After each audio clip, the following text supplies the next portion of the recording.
সময়ের কসম করে আল্লাহ বলছেন। আল্লাহ পাক সময়ের কসম কেন করলেন? এই পৃথিবীতে আমার আপনার জন্মের সূচনা লগ্ন থেকে মৃত্যুর পূর্ববর্তী মুহূর্ত পর্যন্ত আমরা জীবনে যা কিছু করি সবকিছু সময়ের সাথে সম্পর্ক। কথা বলেন ঠিক না?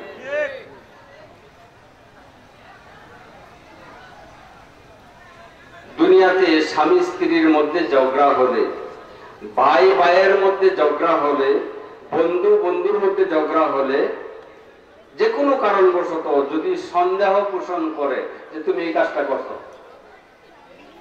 বন্ধু বিশ্বাস করে না, না করি নাই, কথা বলেন, তখন মাথায় ধরে কসম কাটে। তোমার মাথায় ধরে আমি কসম কাটলাম, কথা বলেন ঠিক না? ঠিক। চুলে ধরে কসম কাটে, কথা বলেন। কসম কাটতে হলে, আপনার বিশ্বাস করাতে হলে একমাত্র শপথ করতে হবে আল্লাহর নামে। কার নামে? গায়রুল্লাহর নামে। কোন মাখলুকের নামে কোন স্বামী তার স্ত্রীর মাথায় ধরে কসম কাটে, বা কোন স্বামী যদি তার স্ত্রীর মাথায় ধরে কসম কাটে, এটা হবে শিরক। কি আমার কথা বুঝতেছেন? কসম কাটবেন কার নামে? عن أبي هريرة رضي الله تعالى عنه قال قال رسول الله صلى الله عليه وسلم من حلف بغير الله فقد أشرك। যে ব্যক্তি আল্লাহ ছাড়া গায়রুল্লাহর নামে কোন মাখলুকের নামে কসম করবে, সে অবশ্যই আল্লাহর সাথে শিরিক করবে। আর যে ব্যক্তি শিরিক করে, আল্লাহর কোরআনে আল্লাহ বলেছেন ومن يشرك بالله فقد حرم الله عليه الجنة। পৃথিবীতে যারা আল্লাহর সাথে ওয়ামান ইউশরিক বিল্লাহ, যেই ব্যক্তি আল্লাহর সাথে শরীক করবে, ফাকাদ হারামাল্লাহু আলাইহিল জান্নাহ, আল্লাহ তাআলা তার জন্য বেহেশত হারাম করে দিয়েছে। কি তাহলে কসম কাটবেন? কসম কাটলে কার নামে কাটবেন? বিল্লাহি ওয়াল্লাহি তাআল্লাহি, আল্লাহর কসম আমি কাজ করি না। কথা ঠিক আছে? তো আল্লাহ রাব্বুল আলামিন সময়ের কসম করে বলছেন। কেন? মানুষের জন্মটাই, মানুষ যখন জন্মগ্রহণ করে, মায়ের গর্ভে যখন সন্তান থাকে, তখন থেকে সময়টা তার জন্য নির্ধারণ হয়। কথা বলেন ঠিক না? আমি আর আপনি যে জন্মগ্রহণ করেছি, মায়ের পেট থেকে দুনিয়াতে ভূমিষ্ঠ হয়েছি, আমার বাবা আমার মা যদি দুনিয়াতে না থাকতো, তাহলে আমার জন্ম হইতো? কথা বলেন। সহিহ বুখারীর বর্ণনা হযরতে আব্দুল্লাহ ইবনে মাসউদ রাদিয়াল্লাহু তাআলা আনহু থেকে বর্ণিত, তিনি বলতেছেন রাসূলুল্লাহ সাল্লাল্লাহু আলাইহি ওয়াসাল্লাম বলেন, মায়ের গর্ভে মানুষের জন্মের সূচনা, মায়ের গর্ভে 40 দিন পর্যন্ত বীর্যের আকারে মায়ের গর্ভে থাকে। কয়দিন? কথা বলেন।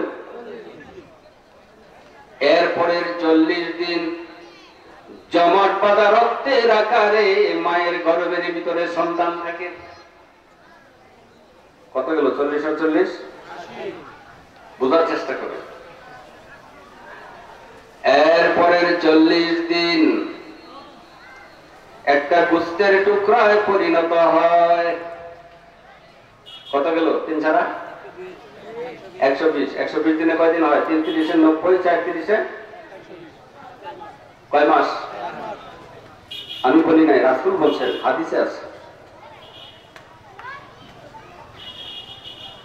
120 দিন যাওয়ার পর, এই যে 120 দিন গেল, এটা সময় না? কথা বলেন। 120 দিন যাওয়ার পর মায়ের গর্ভে রব্বুল আলামিন একজন ফেরেশতা পাঠিয়ে দেন।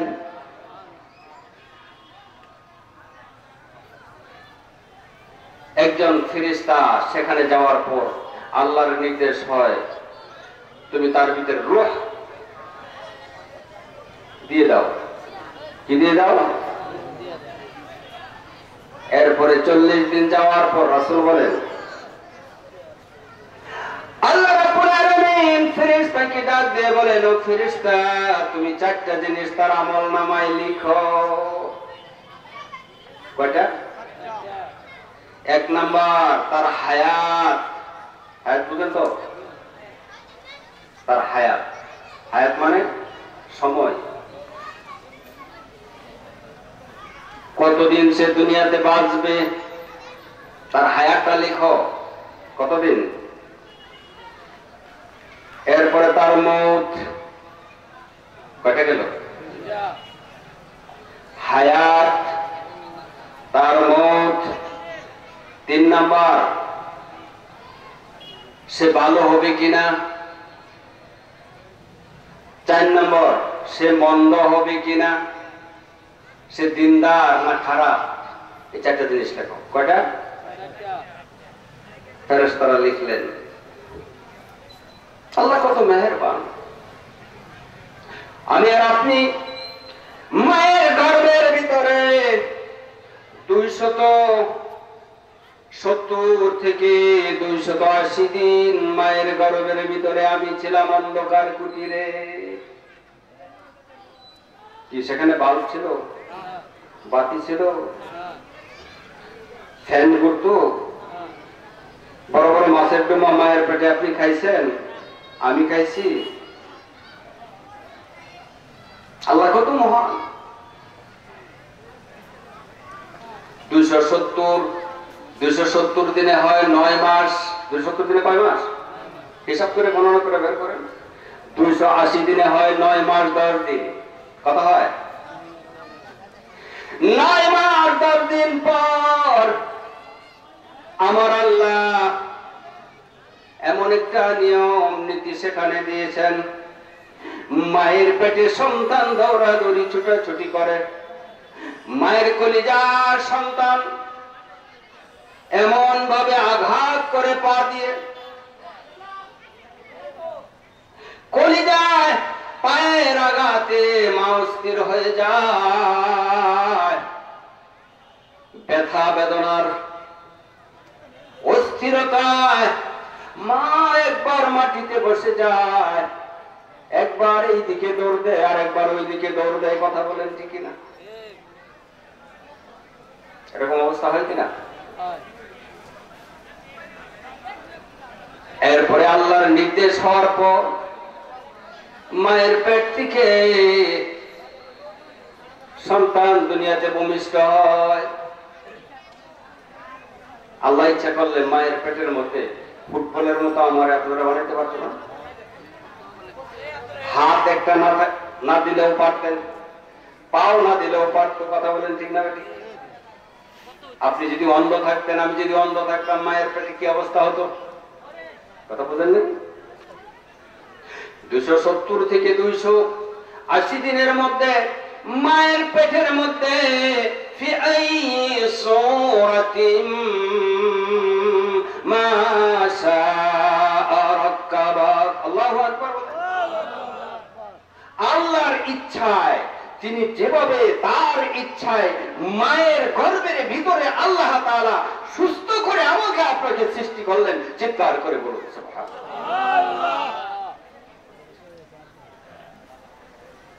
এরপরে দুনিয়াতে আমি আর আপনি আসলাম। হযরত আব্দুল্লাহ ইবনে আব্বাস, হযরত আব্দুল্লাহ ইবনে মাসউদ রাদিয়াল্লাহু তাআলা বলেন, বুখারীর বর্ণনা, মায়ের পেট থেকে ভূমিষ্ঠ হওয়ার পর সন্তান যখন আস্তে আস্তে বড় হয়, কথা বলতে শিখে, তাকদীরের লিখন ফেরেশতা 4টা জিনিস লিখেছে, সে ভালো হবে না মন্দ হবে, তার তাকদীরের লিখন। জন্মের পর থেকে যখন সে কথাবার্তা বলতে পারে, চলাফেরা করতে পারে, হাঁটাচালি করতে পারে, তখন থেকে এই সন্তান আল্লাহর নাম স্মরণ করে, আল্লাহর জিকির করে, তাসবিহ তাহলিল পাঠ করে, কোরআন তেলাওয়াত করে, 5 ওয়াক্ত নামাজ পড়ে, এরকম ভাবে চলতে চলতে তার 50 বছর 60 বছর, যদি তার হায়াত 100 বছরও থাকে, 99 বছর পর্যন্ত আল্লাহর ইবাদত বন্দেগী করতে লাগলো। করতে করতে জান্নাত আর তার মধ্যে মাত্র 1 হাত বাকি। কতটুকু বাকি? এরপরে হঠাৎ করে লোকটা বন্ধ হয়ে গেছে। অনেকে কয় না লোকটা চিল্লা দিত, লোকটা নামাজ পড়তো, এত সুন্দর দাড়ি ছিল মুখে, মাথার মধ্যে সুন্নতি বাবরি ছিল, জুব্বা পড়তো, মসজিদে যায় রাতে অন্ধকারে তাহাজ্জুদের নামাজ সব ছেড়ে দিছে। এরকম আছে না সমাজের লোক? কথা বলেন। বন্ডামি শুরু করে দিয়েছে, নসিবে তার তওবা হয় নাই। পাপ করতে করতে, অন্যায় করতে করতে করতে, আল্লাহর নাফরমানি করতে করতে তার জীবনের শেষ নিঃশ্বাস মৃত্যুবরণ করেছে। মালাকুল মউত এসে গেছে। দুনিয়ার জমিন থেকে সে বেঈমান হয়ে, কাফের হয়ে সে মৃত্যুবরণ করেছে। এরকম আছে না নাই? ওই যে তাকদীরের লিখন। এরপরে লোকটা দুনিয়ার জমিন থেকে বেঈমান হয়ে জাহান্নামের পথে পরিচালিত হয়ে গেছে। আবার দেখবেন হযরত ইবনে মাসউদ রাদিয়াল্লাহু তাআলা বলেন, রাসূলুল্লাহ সাল্লাল্লাহু আলাইহি সাল্লাম ফরমান, সারাটা জীবন অন্যায় করেছে, অপরাধ করেছে, পাপ করেছে, গুনাহ করেছে, অপরাধ করেছে, অপরাধ করতে করতে করতে করতে জাহান্নাম আর তার মধ্যে মাত্র 1 হাত বাকি। এই মুহূর্তে সে এমন তওবা করেছে, সারা জীবন চুরি করেছে, ডাকাতি করেছে, মদ খেয়েছে, জিনা করেছে, ব্যভিচারে লিপ্ত হয়েছে, খুন খারাপি থেকে, মদ খাওয়া থেকে, সুদ খাওয়া থেকে, ঘুষ খাওয়া থেকে সব ধরনের পাপে অন্যায় সে লিপ্ত হয়েছে। কিন্তু মৃত্যুর পূর্ববর্তী মুহূর্তে সে এমন তওবা করেছে, আল্লাহ রাব্বুল আলামিন তার তামাম জিন্দেগীর সমস্ত গুনাহ মাফ করে দিয়েছে। হযরত আব্দুল্লাহ ইবনে মাসউদ রাদিয়াল্লাহু তাআলা বর্ণনা করেন, মুশরিকদের মধ্য থেকে কিছু সংখ্যক লোক রাসূলুল্লাহ সাল্লাল্লাহু আলাইহি ওয়াসাল্লামের দরবারে আসলেন। তাফসীর ইবনে কাসির, তাফসীর কুরতুবী, তাফসীর মাজাহারি, তাফসীর বায়ানুল কোরআনের মধ্যে আসছে। নবীজির দরবারে আসলেন, এসে বললেন, ইয়া রাসূলুল্লাহ, ইয়া হাবিবাল্লাহ। কি আপনারা আমার কথা বুঝতেছেন? আমরা জীবনে এত অন্যায় করেছি, এত অপরাধ করেছি, এত পাপ করেছি, ইয়া রাসূলুল্লাহ, খুন করেছি, জিনা করেছি, মদ খেয়েছি, সন্ত্রাস করেছি, চাঁদাবাজি করেছি, মানুষের উপর জুলুম করেছি, অন্যায় ভাবে কত মানুষকে আমরা খুন করেছি, কত জিনা আমরা করেছি, কত যুবতীদের চরিত্র আমরা নষ্ট করে তাদের সাথে খারাপ কাজে লিপ্ত হয়েছি। ইয়া রাসূলুল্লাহ, আপনি যে কোরআনের কথা বলেন, আখিরাতের কথা বলেন, জান্নাতের কথা বলেন, জাহান্নামের কথা বলেন, এই সব কিছু সত্য, এতে কোনো সন্দেহের অবকাশ নাই। ইয়া রাসূলুল্লাহ, আমরা আপনার কাছে আসলাম, আমাদের জন্য ক্ষমার কোনো ব্যবস্থা আছে কিনা? কি কথা বলতেছেন? ঠিক এই মুহূর্তে সূরা ফুরকানের 68 থেকে 70 নম্বর আয়াত এবং সূরা জুমারের 53 নম্বর আয়াত রাসূলুল্লাহ সাল্লাল্লাহু আলাইহি ওয়াসাল্লামের কাছে অবতীর্ণ হলো। চিৎকার করে বলুন সুবহানাল্লাহ। আল্লাহ বলেন, ওয়াল্লাযীনা লা ইয়াদউনা মা'আল্লাহি ইলাহান আখারা ওয়া লা ইয়াকতুলুনা আন-নাফসাল্লাতী হারামাল্লাহু ইল্লা বিল হাক্কি ওয়া লা ইয়াজনুন ওয়া মান يفعل ذلك يلقى أثاما يضاعف له العذاب يوم القيامة ويخلد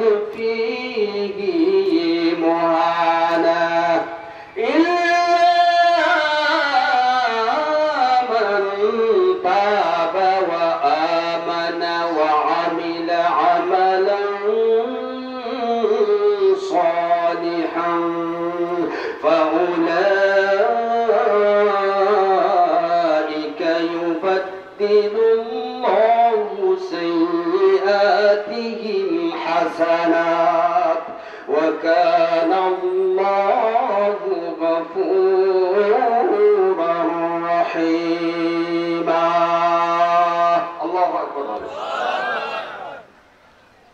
إرشاد হচ্ছে আল্লাহ বলতেছেন والذين أرجهرا لا يدعون مع الله إلها آخر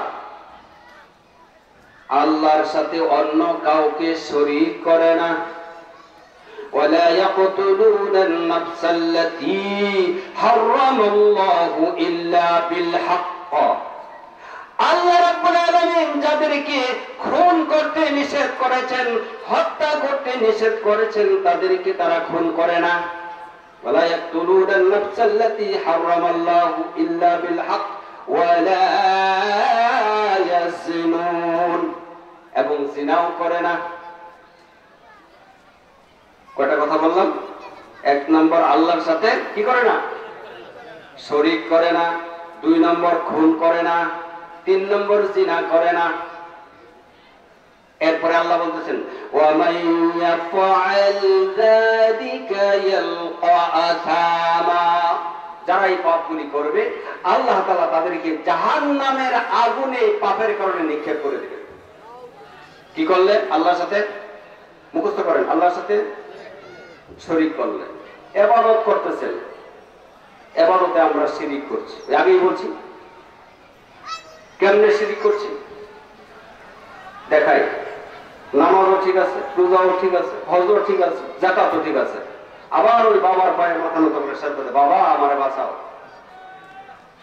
পীরের পায়ে পরে মাথা নত করে সাজদা দেয় এরকম আছে না নাই ওই মাজারে মান্নত করে কি জন্য যে এত বছর ধরে বিয়ে করলাম সন্তান নাই বাবা একটা সন্তান দাও কথা বলেন কি বাবার কোনো ক্ষমতা আছে সন্তান দেওয়ার কথা বলেন মানুষ কেন বুঝে না আমার বুঝে আসে না রাসূল বলেছেন একজন মানুষ যখন মৃত্যুবরণ করে মৃত্যুবরণ করার পরে সে দুনিয়াতে জীবিত অবস্থায় সে যত বড় আলেম হোক যত বড় ফকির হোক যত বড় মুফতি হোক যত বড় কামেল হোক মৃত্যুর পরে তার কোনো ক্ষমতা নাই তার কোনো পাওয়ার নেই সে আপনার আমার হাতের দিকে তাকিয়ে আছে যেরকম ভাবে একটা সাগরে একটা জাহাজ ডুবে গেলে ওই জাহাজের মানুষ যখন সাগরের পানিতে পড়ে যতক্ষণ সে সাঁতার জানে সাঁতার কাটতে কাটতে হাবুডুবু খায় হাবুডুবু খেতে খেতে সেই সাগরের মধ্যে এক সময় সে মৃত্যুবরণ করে কথা বলেন ঠিক না